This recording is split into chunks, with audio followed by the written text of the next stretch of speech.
Saint Elizabeth of Hungary, அதாவது ஹங்கேரியின் புனித Elizabeth, துருங்கியாவின் புனிதை அப்படின்னும் அழைக்கப்படுவாங்க. 1207ஆம் ஆண்டு ஹங்கேரி நாட்டோட மன்னர் 2ஆம் ஆண்ட்ரோவுக்கு மகளா பிறந்திருக்காங்க. ஹங்கேரி, துருங்கியா மற்றும் ஜெர்மனி நாட்டோட இளவரசியான எலிசபெத் தன்னோட 14வது வயசுல மன்னர் 4ஆம் லூயிஸை திருமணம் செஞ்சிருக்காங்க. மன்னர் 4ஆம் லூயிஸ் விஷக்காய்ச்சலால இறந்து போக எலிசபெத் தன்னோட 20வது வயசுல விதவையாயிருக்காங்க. கணவன் இறந்ததுக்கு பிறகு வரதட்சணை பணத்தை திரும்ப பெற்று அதை வச்சு மருத்துவமனை ஒன்ன கட்டி அது மூலமா ஏழைகளுக்கும் நோயாளிகளுக்கும் சேவை செஞ்சிருக்காங்க எலிசபெத். தினமும் எலிசபெத்தோட உதவியை நாடி பல ஏழைகளும் நோயாளிகளும் அரண்மனைக்கு வர ஆரம்பிச்சிருக்காங்க. இதனால அரண்மனையை விட்டு எலிசபெத் வெளியேற்றப்பட்டிருக்காங்க.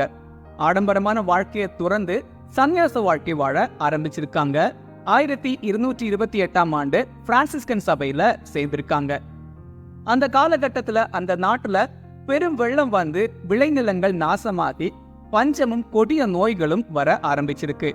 அதுக்கு பிறகு எலிசபெத் சொந்தமா ஒரு மருத்துவமனை ஒன்ன கட்டி அதுல தொழுநோயாளிகளுக்கு அவங்களே சிகிச்சை அளிச்சிருக்காங்க. ஏழைகள் மேல அதிகமான இரக்கம் கொண்டதால ஏழைகளின் அன்னை, ஏழைகளின் ஊழியக்காரி அப்படின்னு அன்போட அழைக்கப்பட்டிருக்காங்க எலிசபெத். இறுதியா தன்னோட 24வது வயசுல, அதாவது 1231ஆம் ஆண்டு இறந்து போயிருக்காங்க எலிசபெத். செவிலியர்கள், விதவைகள், மணப்பெண்கள் மற்றும் ரொட்டி தயாரிக்கிறவங்களோட பாதுகாவலியா செயின்ட் எலிசபெத் ஆஃப் ஹங்கேரி இருக்கிறதா நம்பப்படுது.